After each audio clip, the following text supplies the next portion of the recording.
Hello दोस्तों, देखो प्रश्नावली 6 का उदाहरण 1। क्या 243 एक पूर्ण घन है? देखो सबसे पहले मैं क्या कर लूँगा, यहाँ पर 243 का अभाज्य गुणनखंड करूँगा। देखो 243 के अंदर यहाँ पर जो है मैं 3 का भाग दूंगा। सबसे पहले 3 का भाग जाएगा इसमें 81 बार। फिर 81 के अंदर मैं जो है 3 का भाग दूंगा। 3 का भाग जो है 81 के अंदर जाएगा यहाँ पर जो है यहाँ पर 27 बार। फिर 27 के अंदर 3 का भाग दूंगा, तो 27 के अंदर जो 3 का भाग जाएगा वो जाएगा 9 बार। फिर 9 के अंदर जो मैं 3 का भाग दूंगा, 9 के अंदर 3 का भाग जाएगा 3 बार। ये लिख दिया मैंने 3 बार यहाँ पर। फिर 3 में जो है 3 का भाग दूंगा, तो वो जाएगा यहाँ पर जो है 1 बार। तो ये 1 मैंने यहाँ पर लिख दूंगा। अब 243 को लिखूंगा मैं गुणनखंड के रूप में। 243 को लिखो गुणनखंड के रूप में। यहाँ पर 3 गुणा 3 गुणा 3 गुणा 3 गुणा 3 गुणा, ये लिख दिया मैंने यहाँ पर। अब देखो दोस्तों, देखो यहाँ पर जो है 3 का एक जोड़ा तो बन रहा है, लेकिन दूसरा जोड़ा पूरा नहीं हो रहा है। यानी कि एक जोड़ा बनने के बाद जो है 3 गुणा 3 बच रहा है। तो मैं यहाँ पर लिख दूंगा, यहाँ 3 का एक त्रिक बनाने के बाद 3 गुणा 3 शेष रहता है। अतः 243 जो है एक पूर्ण घन नहीं है। इस प्रकार से चेक कर लेना है, वेरी सिंपल। उदाहरण 2। क्या 392 एक पूर्ण घन है? यदि नहीं तो ऐसी सबसे छोटी प्राकृत संख्या ज्ञात कीजिए जिससे 392 को गुणा करने पर गुणनफल एक पूर्ण घन प्राप्त हो जाए। देखो सबसे पहले मैं चेक कर लेता हूँ कि 392 पूर्ण घन है कि नहीं। इसके लिए मैं अभाज्य गुणनखंड करूँगा 392 का। सबसे पहले दूंगा मैं 2 का भाग। 2 का भाग जाएगा 392 में जो है 196 बार। फिर 196 में दूंगा मैं 2 का भाग। 2 का भाग जाएगा 196 में यहाँ पर जो है 98 बार। फिर 98 में दूंगा 2 का भाग। 98 में 2 का भाग दूंगा, तो ये जाएगा यहाँ पर जो है 49 बार। फिर 49 में दूंगा यहाँ पर जो है मैं 7 का भाग। 7 का भाग दूंगा तो जाएगा 7 बार। फिर 7 में दूंगा 7 का भाग, तो ये जाएगा यहाँ पर 1 बार। तो ये 7 का भाग दे दिया 1 बार। अब इसको गुणनखंड के रूप में लिख दूंगा मैं यहाँ पर 392 को। देखो 392 को लिखूंगा गुणनखंड के रूप में यहाँ पे 2 गुणा 2 गुणा 2 गुणा 7 गुणा 7। अब यहाँ पर देखो दोस्तों, 2 का तो त्रिक बन रहा है लेकिन 7 का त्रिक नहीं बन रहा है। इसका मतलब है कि 392 पूर्ण घन नहीं है। तो यहाँ 7 का त्रिक नहीं बन रहा है, अतः 392 जो एक पूर्ण घन नहीं है। देखो अब जो 7 का त्रिक पूरा करने के लिए मेरे को किससे गुणा करना पड़ेगा? 7 से गुणा कर दूंगा तो 7 का त्रिक यहाँ पर पूरा हो जाएगा। इसका मतलब 392 को भी किससे गुणा करना है? 7 से ही गुणा करना पड़ेगा, तब हमें एक पूर्ण घन प्राप्त हो जाएगी संख्या। देखो कौन सी संख्या प्राप्त होगी? 392 को 7 से गुणा करने पर आएगी तो यहाँ पर 2744। तो क्या पूछ रहा है यहाँ पर कि किससे गुणा करना है 392 को? तो किससे गुणा करना है? 7 से। तो 7 सबसे छोटी प्राकृत संख्या है जिसे 392 से गुणा करने पर गुणनफल एक पूर्ण घन प्राप्त होगी। तो ये जो है प्रश्न को इस प्रकार से आसानी से हल कर लेना है, वेरी सिंपल। 6 का उदाहरण 3। क्या 53,240 एक पूर्ण घन है? यदि नहीं तो 53,240 को किस सबसे छोटी प्राकृत संख्या से भाग दिया जाए कि भागफल एक पूर्ण घन प्राप्त हो? तो सबसे पहले चेक कर लेते हैं कि 53,240 पूर्ण घन है कि नहीं। तो इसके लिए मैं करूँगा अभाज्य गुणनखंड। सबसे पहले दूंगा मैं 2 का भाग दोस्तों। 2 का भाग जो इसके अंदर जाएगा 26,620 बार। फिर 26,620 के अंदर मैं ये 2 का भाग दूंगा फिर से, तो ये जो भाग जाएगा वो जाएगा 13,310 बार। फिर 13,310 में फिर से 2 का भाग दूंगा यहाँ पर, तो ये जाएगा जो है भाग 6,655 बार। फिर इसके अंदर दूंगा 5 का भाग, तो ये जाएगा यहाँ पर 1,331 बार। फिर 1,331 में यहाँ पर दूंगा मैं 11 का भाग, तो ये जाएगा यहाँ पर 121 बार। फिर 121 में दूंगा मैं 11 का भाग, तो ये जाएगा यहाँ पर 11 बार। फिर 11 के अंदर दूंगा 11 का भाग, तो ये जो है यहाँ पर जाएगा 1 बार दोस्तों। तो ये कर लिया मैंने 53,240 का यहाँ पर गुणनखंड। तो अब जो है मैं गुणनखंड के रूप में लिख लूँगा इसको। 53,240 को गुणनखंड के रूप में लिखो 2 गुणा 2 गुणा 2 गुणा 5 गुणा 11 गुणा 11 गुणा 11।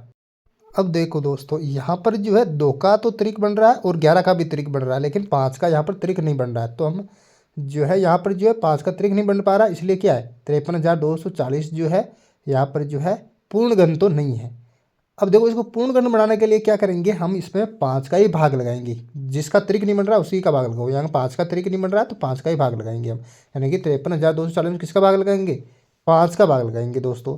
तो मैं यहाँ पर 53,240 में लगाऊंगा 5 का भाग। अब 53,240 में मैं 5 का भाग लगाऊंगा तो ये जो है पूर्ण घन यहाँ पर बन जाएगी।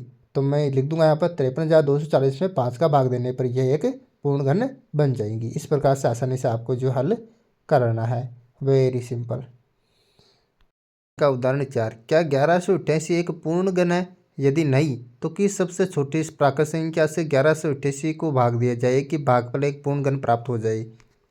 देखो सबसे पहले हम चेक करेंगे कि 1188 एक पूर्ण घन है या नहीं। तो सबसे पहले मैं करूँगा अभाज्य गुणनखंड, इसमें दूंगा 2 का भाग। यहाँ पर 2 का भाग 1188 के अंदर जाएगा यहाँ पर 594 बार। फिर 594 के अंदर फिर से जो है मैं 2 का भाग दूंगा, 2 का भाग दूंगा तो ये हो जाएगा यहाँ पर 297 बार जाएगा भाग। फिर 297 के अंदर मैं जो है 3 का भाग दूंगा तो 3 का भाग जाएगा इसके अंदर यहाँ पर 99 बार। फिर 99 के अंदर मैं 3 का भाग दूंगा फिर से, तो ये जो भाग जाएगा 33 बार जाएगा।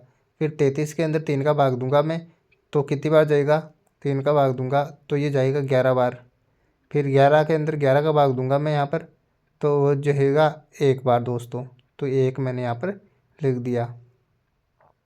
अब जो है 1188 को लिख लूँगा मैं गुणनखंड के रूप में 2 गुणा 2 गुणा 3 गुणा 3 गुणा 3 गुणा 11। अब देखो दोस्तों यहाँ पर जो है 2 का भी त्रिक नहीं बन रहा और यहाँ पर जो है 11 का भी त्रिक नहीं बन रहा।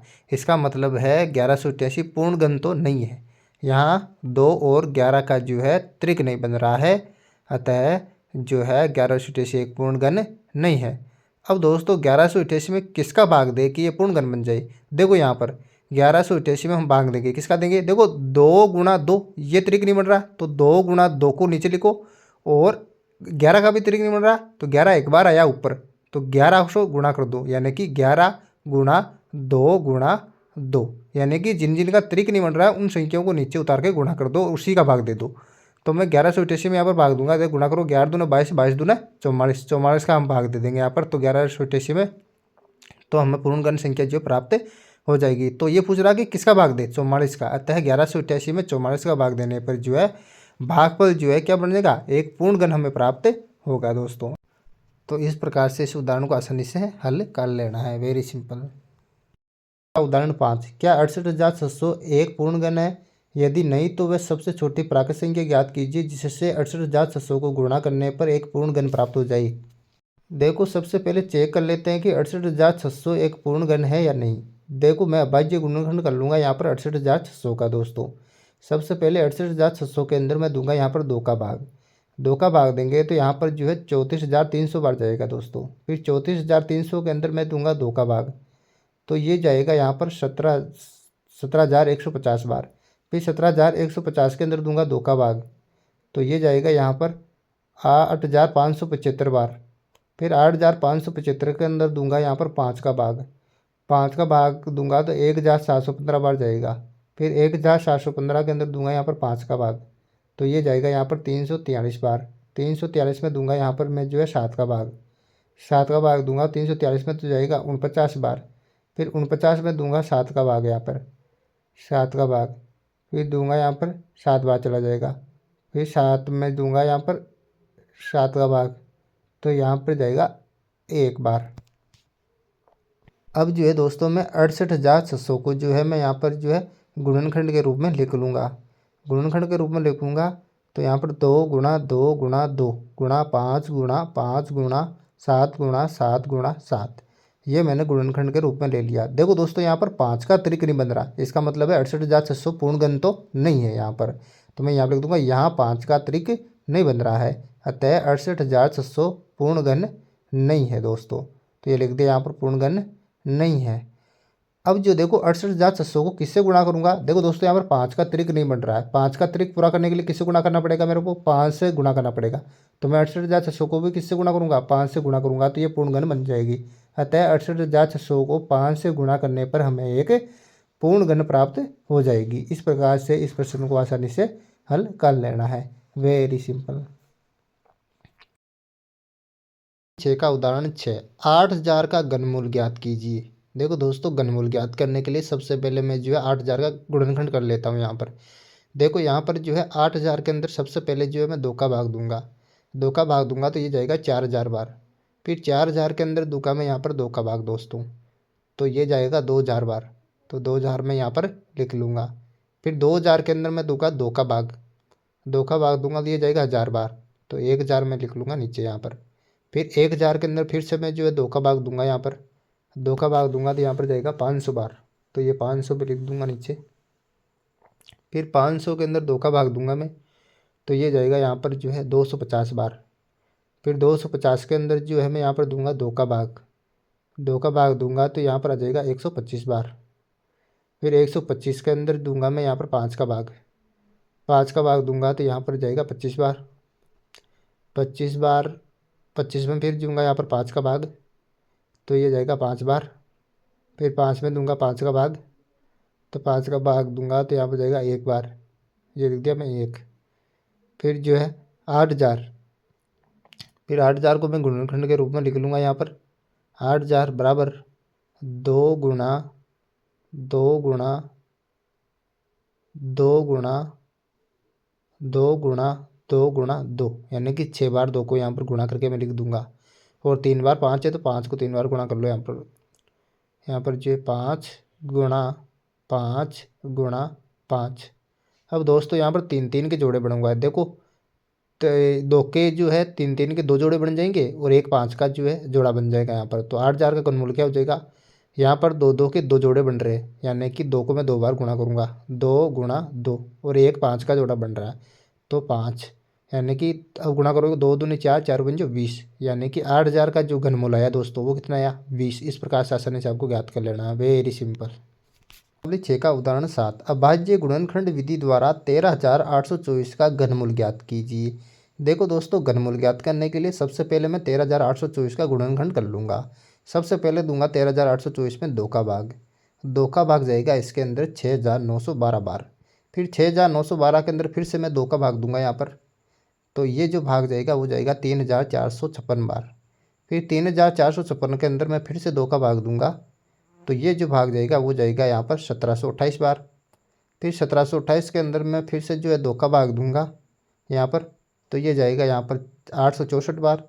फिर 864 के अंदर मैं जो 2 का भाग दूंगा यहाँ पर, तो ये जाएगा यहाँ पर जो है 432 बार।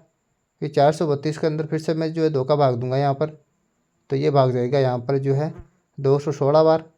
फिर 216 के अंदर मैं फिर से जो है 2 का भाग दूंगा यहाँ पर, तो ये जाएगा यहाँ पर 108 बार। फिर 108 के अंदर जो दूंगा मैं यहाँ पर 2 का भाग, तो ये जाएगा यहाँ पर 54 बार। फिर 54 के अंदर फिर से जो है मैं 2 का भाग दूंगा, ये जाएगा यहाँ पर जो है 27 बार। फिर 27 के अंदर मैं 3 का भाग दूंगा यहाँ पर, तो जो 3 का भाग जाएगा इसके अंदर 9 बार, तो 9 बार दे दिया यहाँ पर भाग। फिर 9 में जो है 3 का भाग दूंगा यहाँ पर, तो यह पर जाएगा 3 बार। फिर 3 में जो है 3 का भाग दूंगा, तो यहाँ पर जाएगा 1 बार, तो ये लिख दिया मैंने 1 यहाँ पर। अब जो है 13824 को यहाँ पर गुणनखंड के रूप में लिख दूंगा यहाँ पर जो है 9 बार 2 आया तो 2 बार को 9 बार गुणा कर दूंगा, और 3 बार जो है 3 को गुणा कर दूंगा। अब दोस्तों क्या करूँगा, यहाँ पर 3 3 के जो है जोड़े बना लूँगा। तो 2 के जो 3 जोड़े बन रहे हैं और 3 का 1 जोड़ा बन रहा है, तो 13824 का यहाँ पर घनमूल मैं लिख दूंगा। देखो 2 के 3 जोड़े बन रहे हैं तो 2 को 3 बार गुणा कर लूँगा मैं यहाँ पर, 2 गुणा 2 गुणा 2, और 3 का 1 जोड़ा बन रहा है तो 3 को 1 बार गुणा कर लूँगा 3। तो कितने हो रहे हैं 2 दूनी 4, 4 दूना 8, 8 3 24।